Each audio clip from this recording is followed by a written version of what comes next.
마켓무버입니다. 오랜 기간 동안 지지부진한 흐름을 보여온 네이버와 카카오의 주가가 반등세를 나타내고 있습니다. 중국의 딥시크 등장 이후로 저비용 AI가 확산하게 되면 수혜를 볼 것이라는 분석 나타나고 있고요. 트럼프발 관세 영향에서도 비교적 자유롭다라는 점이 주가를 밀어올리고 있습니다. 네이버의 경우에는 지난해 실적도 양호했습니다. 인터넷 플랫폼 기업 중에 사상 최초로 연매출 10조 원을 돌파했습니다. 증권가에서는 목표가도 줄 이어서 상향하고 있는데요. AI 사업에 대한 기대감을 비치고 있는 상황입니다. 상상인 증권에서는 기존의 목표주가 25만 원에서 31만 원으로 24%나 상향 조정하는 리포트를 제시했습니다. 내수 시장의 점유율 회복이라는 키워드에 딥시크의 등장 이후로는 AI까지 붙었다면서 지금이 승부처다라고 평가를 했습니다.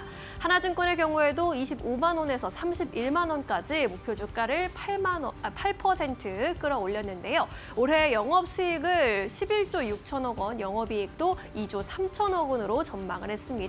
올해는 특히 광고 수익이 뛰어날 것이다라는 전망도 덧붙였습니다. IBK투자증권에서도 26만 원에서 30만 원까지 15%가량 목표 주가를 상향 조정했습니다. 독보적인 AI 기술력이 미래 가치를 밝힌다라면서 매출 비중이 크고 수익성이 좋은 서치 플랫폼이 성장했다라는 점 긍정적으로 바라보고 있습니다. 영업이익의 경우에도 올해 1분기를 기점으로 계속해서 우상향할 것이다라는 전망 함께 제시하고 있는 상황입니다. 카카오의 경우에도 이제는 모처럼 긍정적인 전망들이 고개를 들고 있습니다. 국내 최초로 챗GPT 개발사인 오픈AI와의 협력 소식을 밝혀서 화제가 되기도 했죠. 두 회사 AI 서비스를 공동 개발하기로 했습니다. 카카오에 대해서 키움증권에서는 목표 주가를 4만 5천 원에서 5만 2천 원으로 15.6% 끌어올리기도 했습니다. 그러면서 인터넷 게임 섹터의 최선호주로 격상한다고 전했습니다. 이 글로벌 빅테크와 유연하게 제휴를 했고 이를 통해서 관련 에코시스템 내에 진입함으로써 경쟁사 대비 사업적 우위를 가져갈 수 있는 매니지먼트 분야에 있어서 중요한 의사결정으로 판단한다라고 전했고요.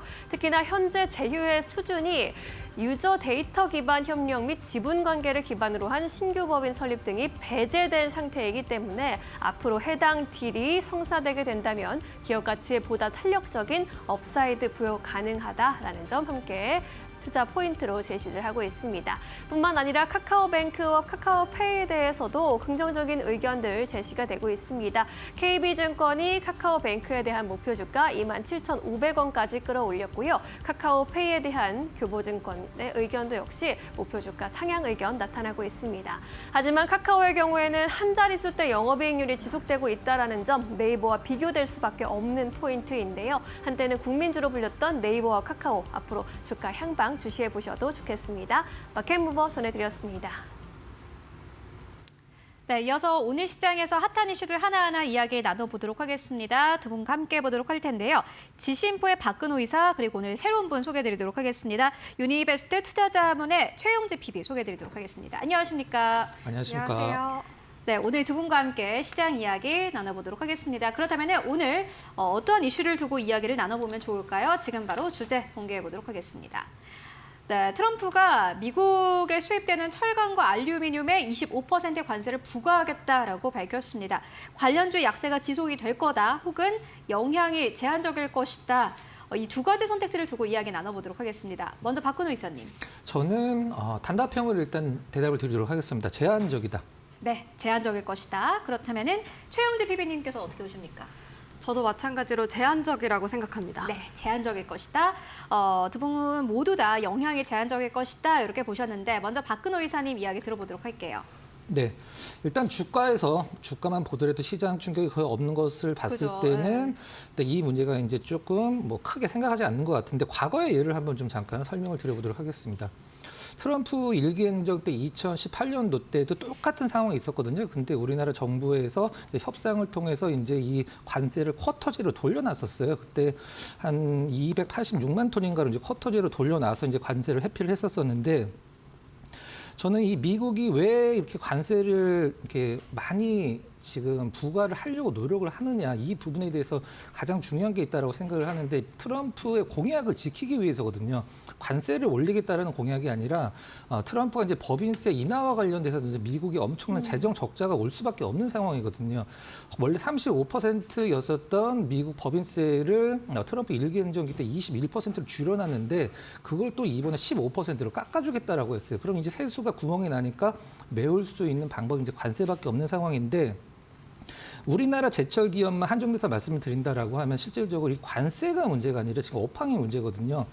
포스코 같은 경우는 지금 작년에만 지금 공장 2개를 폐쇄를 시켰어요. 더 이상 생산을 안 하겠다라고 해서 이제 안 팔리니까 안 만들겠다는 뜻이에요. 현대제철 같은 경우도 철근 공장을 아예 그냥 지금 폐쇄한 상황인데 안 만들고 있어요. 철근 같은 경우는 중국산 저가 물량 때문에. 그래서 저는 우리나라 이 철강 회사들보다 실질적으로 더 영향이 있는 것은 이제 미국에서 이제 자동차를 생산을 하고 있는 현대차 같은 완성차 기업들이 오히려 이 철강에 대해서 관세가 부과가 된다라고 하면은 좀 약간 간접적으로 더 피해가 있지 않을까라는 개인적인 좀 소견입니다.